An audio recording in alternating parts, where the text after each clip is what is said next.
Cusano's Italian Bakery. Good morning, Your Honors. May it please the Court. Kimberly Bolt here on behalf of the plaintiff, Maricela Otaola, the appellant here on appeal.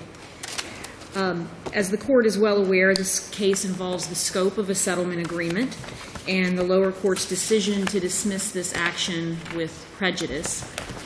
It is, as you know, our position that an evidentiary hearing should have been held to determine the intent of the parties. We have set out in our brief the facts which we believe would have been shown at such an evidentiary hearing. We believe the two most important documents in the case really are the offer, which was made in a letter dated, I believe it was May 14th. And apparently copied to a Mr. Greco who was with the insured, correct? Correct. Okay. That's correct, Judge. So we have the offer set out in the May 15th letter. We have the acceptance set out in the June 14th letter. This is the letter coming back from Allstate. So we have a very classic example of what occurs in personal injury actions. We get an offer in one letter, we get an acceptance in the other. Why don't you move to what's non-classic, which is going to the probate court and the guardianship and presenting a $1 million flat settlement with no explanation that there are moving parts to it. That could have been done better. There is no dispute about that. Looking back on this, when I step in as an appellate lawyer who came in at the end and you look at the whole picture of what occurred, in those papers it should have been very clear that there was something else to resolve. It's not there. This is what the defense relies upon, and this is why when we look at their brief, they try to make the contract the petition for approval. But we know legally that's not the contract.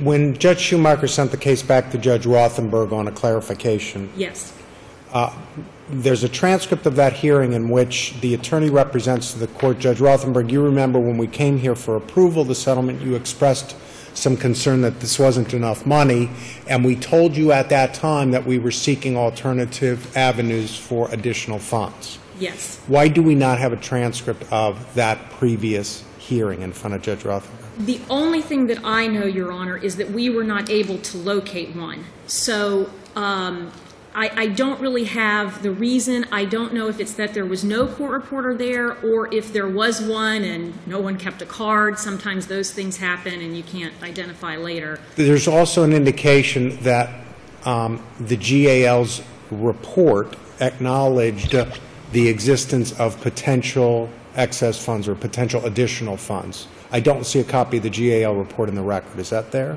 I do not believe it is there, but I don't believe it's in our record. So what evidence is there that Judge Rothenberg was ever made aware prior to issuing the approval of the settlement, ever made aware of the existence of these additional funds or that this was in any way a partial as opposed to a complete settlement? In our record here, I believe we only have the comments of counsel made at the hearing that Your Honor was just referencing.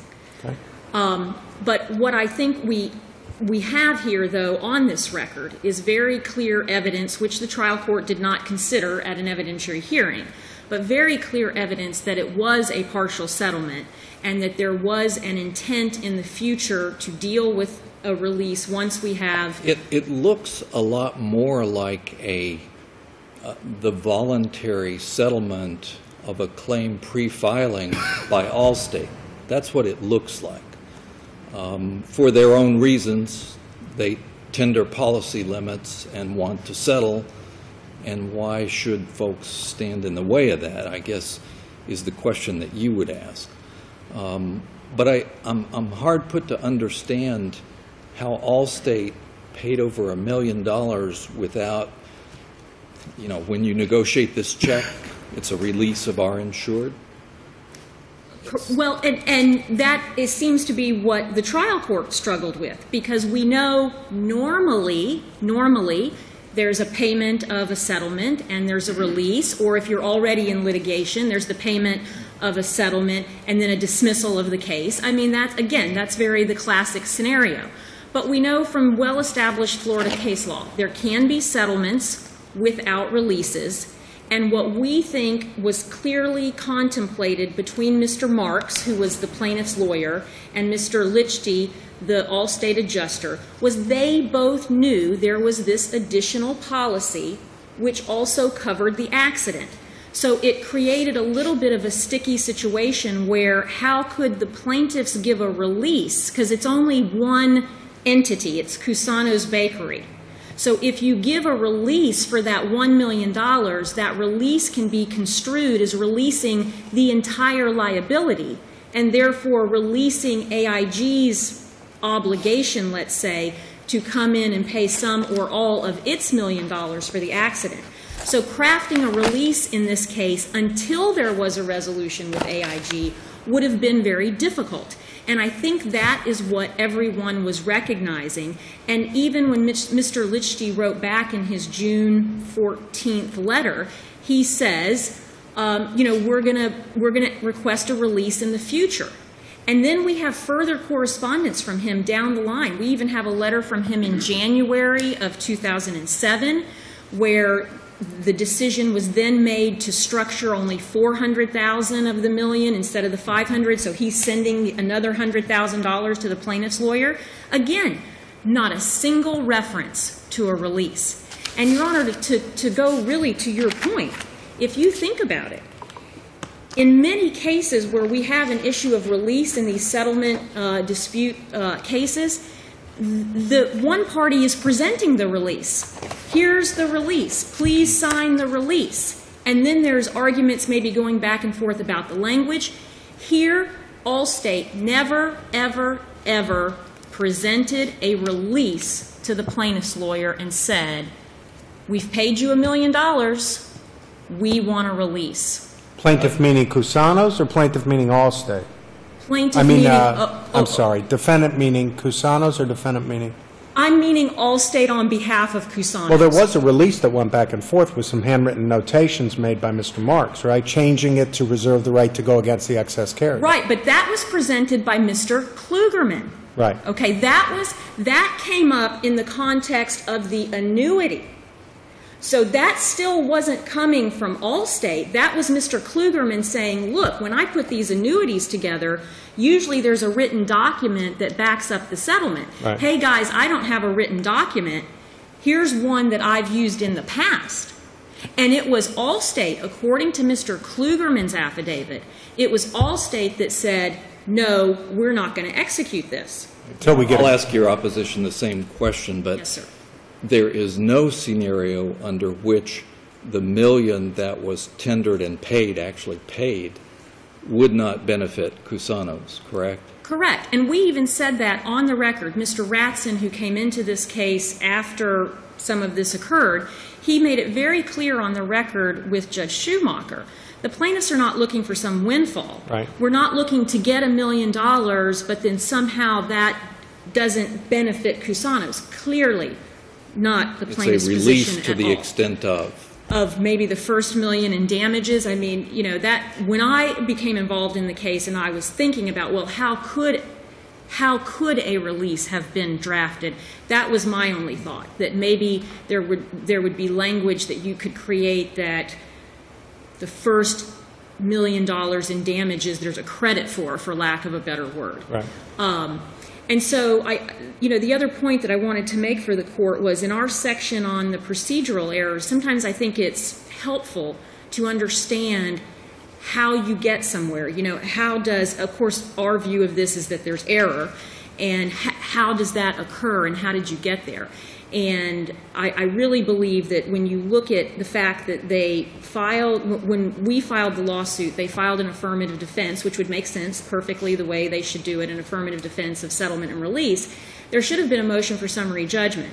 Then everyone's thinking about the case and the procedural framework of the case, I think, would have been set in the right motion. But instead, it appears that the case went on, and really for 2 years. 2 years. Okay. 2 years. I think you wanted to save some time for rebuttal, Yes, sir, I too, did. don't Thank you very much. Okay. Thank you. From your opposition. Good morning. May it please the court, my name is Betsy Gallagher of Kubicki Draper, and I represent the appellee Cusano's Italian Bakery. To borrow from Gertrude Stein, an agreement is an agreement is an agreement. Well, it kind of looks like a gotcha is what it looks like rather than agreement, doesn't it? I Wow. mean, here's the defendant's insurer stepping up and paying $1 million to be credited. And the case goes on for 2 years with Cusano's, Mr. Greco, fully aware of this deal. And then suddenly, with the trial scheduled, it's, oh, you got to give it back or you got to have your case dismissed? The issue was raised by Cusano's in their answer. So it was raised as an affirmative defense immediately. And I don't think too much went on during that 2-year period, as is often the case in litigation. Well, People get wrapped up in other matters. You said an agreement is an agreement is an agreement.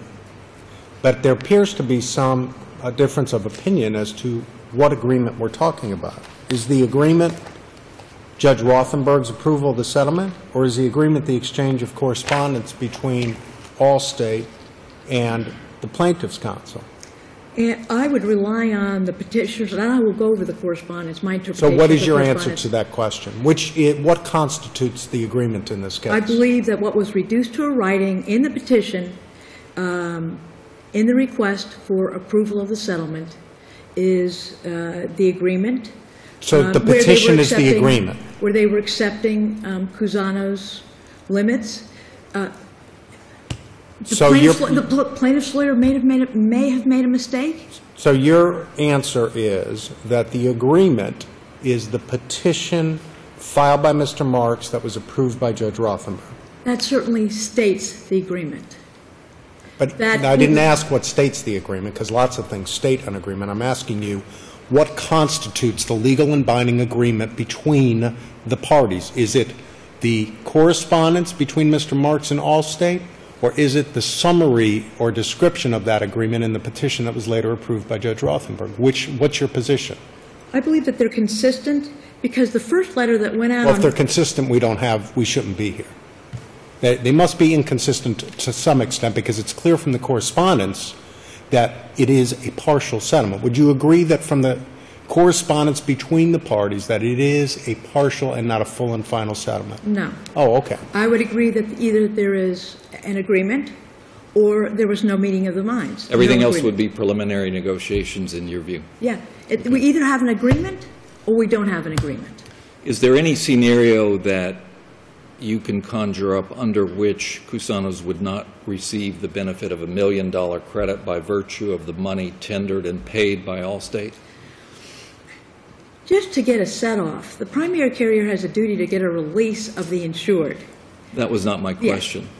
My question was, is there any scenario that you can conjure up where the credit would not be applied and benefit Cusano's? Okay, there may be a set-off as a result of that offer. If that was the scenario, Maybe or will be? there will be. There will Thank be. you. But I don't think that's part of the analysis. The analysis is whether there was an agreement. And if somebody makes a mistake, then it should be the plaintiff in this case against its lawyers. Well, it would That's be a the way you rescission, would- and in a rescission, the parties are restored to their former position. So there either was a settlement or there wasn't a settlement. But in the letter of May 14th, plaintiff's counsel demanded that both carriers tender their $1 million limits to settle the case, and states, let me go to that letter, and states, please note that the financial exposure to your insurer on the issue of economical damages alone well exceeds the policy limits of the $1 million underlying coverage and what I believe may be a corresponding $1 to $2 million in excess coverage. But he says, again, I must place a demand 30 days to let this matter, to get this matter resolved with a good faith tender of both the underlying and excess policies of insurance. That was the demand. then the response Was a tender of $1 million. was the tender of $1 million. And the potential for an excess amount of $1 million. With the statement that he was looking for a general release. At some point in time. Once there was a determination as to what AIG was going to do, which obviously did nothing. And it's obvious that he's making the execution of a general release a condition, part of the settlement. But they sent the $1 million. They tendered the policy and they sent them a check. How is that not an agreement, at least to that amount of money? How is that not an agreement? And the money was deposited and later dispersed, and a structured settlement was being put together. But we didn't know that, and the law is that once you disperse it. What do you mean by you didn't know that? We didn't know that they had dispersed the funds. We didn't know that they had. You are telling us that the insured did not know that its insurer dispersed $1 million. Well, I don't see any evidence in the record that, I don't see, what I see in the record is the May 15th letter from the plaintiff. Then I see the response on June 14th. And so then, Mr. Greco, right. Must not have been following. No, but then I see the petition, the petitioner's petition for court approval of the settlement, which we were not put on notice of. We did not attend it. You could have said, you could have tendered the check and say, please hold this in your trust account until such time as we obtain court approval and or we obtain full release executed by all the parties. I mean, that's, as we say, the classic scenario, and that's not what happened in this case. Once you tender the money and you don't put any conditions on it, what do you think is going to happen to the money? Is it just going to sit in the operating account or in the trust account? It says that it was payable to their trust account. The letter says it's payable to your trust account. And does it say anything further? Does it say, and please hold these monies in the trust account until such time as we receive a full settlement or until we receive full court approval? It does say, Mr. Klugerman, let's see, it was also discussed that should AIG offer to resolve this claim, you would attempt to structure a portion of the $500,000 which was tendered to your firm's trust account. So it does contemplate that it would not be dispersed until there was resolution. Where does it say Pardon me? that it will not be dispersed until such time? I mean, you want to say we have an agreement or we don't have an agreement, but this language is basically, it's like cotton. It means nothing. You have to have something. You cannot tender $500,000 or $1 million and not put conditions on it. I mean, this doesn't say, please hold it in your trust account until such time as we receive a full release. It just does not say that. Maybe an ambiguous document, in which case, again, there's no meeting of the minds. And if there was an ambiguity, perhaps it could have been resolved by deposing Mr. Greco, right? But Mr. Greco was not deposed because your client moved for a protective order and obtained a protective order. Isn't that correct? Yes, and I will say this, and that is that I believe that occurred after the second hearing. The first, let me just say this. When the parties first went before Judge Schumacher, I assume I'm pronouncing that right. You are. I'm grateful. He said, I believe the probate court has determined this already. And I think that if the intent of the parties is to be determined, it should be determined by the probate judge, which all the parties agreed to. And all the parties agreed to what? That Judge Rothenberg was the one who should decide if there was what the settlement was? Well, they said...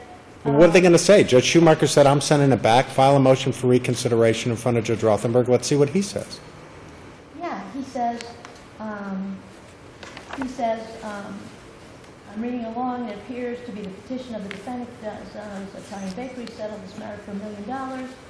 And he says that he thinks that, the motion deals with the settlement as it relates to the bakery without any stipulation that it's a partial settlement. And what I'm going to need you to do is to go back to Judge Rothenberg and find out the intent of what the order is by Judge Rothenberg. But if you could go back so that people can hear you, because you need to be in front of the microphone. But if, as you said earlier, if I recall you correctly, you said that the correspondence between the parties is accurately reflected in the petition that was filed. There's no distinction between the two. Both of them equally represent the nature and terms of the agreement. So if that's true, then it really wouldn't matter whether they went back to Judge Rothenberg or not, because, as you say, the correspondence between the parties is properly reflected in the petition and the approval by Judge Rothenberg. So it really doesn't matter whether they would go back to Judge Rothenberg. It's Judge Schumacher who's got to decide what is the nature and the terms of the agreement and whether it's partial or final. What difference does it make if they go back to Judge Rothenberg? Well, I'm just saying that the plaintiff agreed to have... But you're not arguing a waiver, are you? Are you arguing that by agreeing to go back to Judge Rothenberg, they waive the right to come back to Judge Schumacher and say, this is a partial settlement, please have an evidentiary hearing? What I'm saying is that they agreed that the issue should be determined by Judge Rothenberg. That's on page 68 of the transcript. And let's assume that that's an accurate interpretation of what they said. What's the legal significance of that? Is that the court then, the guardian ad litem showed up and said, I didn't know about the additional money, so there wasn't any evidence in the record that was presented that...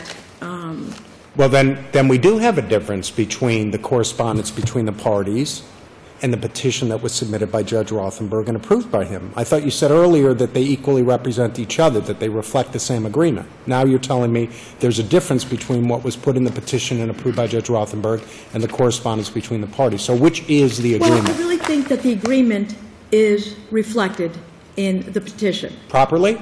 Properly reflected in that petition. And fully? And then it was, yes, and then it was dispersed. There's absolutely no mention that there was any contingency, no hint of it. And the guardian ad litem testified at the hearing that he didn't know that there was an additional amount of coverage.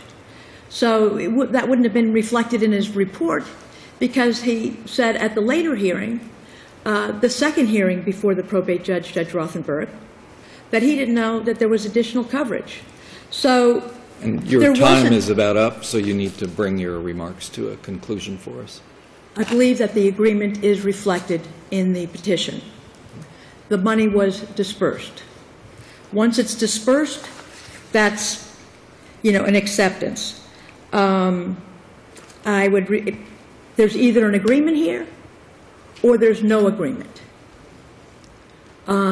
It can't, if this is not an agreement, it can't be said that there was a meeting of the minds. So I would respectfully request this court, and plaintiff was given the opportunity below to return the money and continue the litigation, and he chose not to continue the litigation. So there's, arguably a waiver of that remedy. You mean he chose not to give the money back? Yes, excuse me. So you're seeking the affirmance of the order below? But at the very least, there was no meeting and there was no agreement. Okay. Thank you. Rebuttal? Yes, a few points, Your Honors. I think the argument that there either was an agreement or there wasn't an agreement shows why there should be an evidentiary hearing so that the court can get to the bottom of everything. But what's interesting is on one level, there's no dispute between the parties. They say there's a full and final settlement. We say there's a partial settlement. So the dispute, again, is the scope of it. Not is there one or is there not one. It is the scope of the agreement. And that's why we think there has to be the evidentiary hearing before Judge Schumacher, who has this issue before him. It was put before him by way of their affirmative defense. It's not an issue for Judge Rothenberg. It's not an issue for Judge Rothenberg because, as we know, as the statutes provide, Judge Rothenberg's sole role is to approve the settlement because, of course, we were pre-suit at that point in time. Normally, this would go to the circuit judge if you settle a case after your circuit court case is in effect. But here it was settled pre-suit, so it went to Judge Rothenberg. And, one thing that I think is important for the court to note, in Judge Rothenberg's order approving the settlement, there's no authorization for Mrs. Odaola to sign a release. And again, that goes back to our point, which shows that there was this contemplation of more money coming down the road. Otherwise, there would be in his findings and in his rulings an authorization on his part for her to execute a release. And I think that that is very important. The other thing that I think is ironic about the whole thing is that if you accept this notion, then we have Judge Rothenberg approving a settlement for minors, which his role there is to protect the minors and make sure that proper settlements are reached for them, that just gave up a whole nother $1 million when you've got a father, 32 years old, who left a wife and 2 small children, and we have potentially $2 million in coverage. So to think that lawyers representing, a plaintiff's lawyer representing this family wouldn't be seeking both the first $1 million that was tendered and the second $1 million that was still at issue, that they would not be seeking that, just doesn't bear out. And it certainly doesn't bear out with respect to the facts of the case. It would also mean that she's out. The wife is out because the settlement was solely on behalf of the surviving children, That's correct? So it would exclude her. No, Your Honor, she did receive part of the money because it was there was $400,000 put in the annuity for the children, and then there was some remaining which went to her. But I would ask the court also to look at the Bullard case out of the 4th DCA, and that court recognizes what we know to be true, which is that the petition summarizes the agreement. And I think that that's pretty straightforward. And so the relief you seek is? The relief we seek is that the final order of dismissal is reversed and that the trial court is ordered to hold an evidentiary hearing in connection with this matter. All right. Thanks to both of you. We'll be in recess.